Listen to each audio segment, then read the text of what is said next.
Eu tenho vivido muitas lutas que vem causando feridas dentro de mim, e cheguei a perguntar-me: onde estavas tu?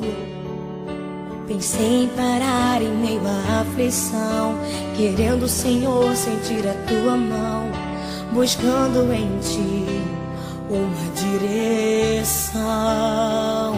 Mas aprendi que na vida tudo tem um sentido, e descobri que sempre queres o meu bem, e que ao final será muito melhor o que virá.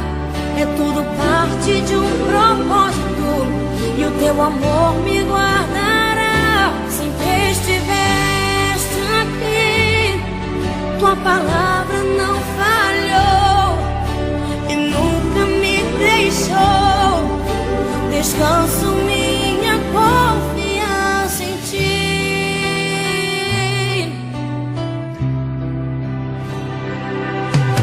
Eu tenho estado contra a parede, buscando a saída, uma solução, clamando, orando por tua intervenção.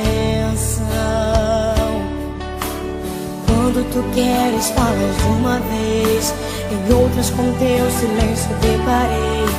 Que interessante tua forma de responder. Mas aprendi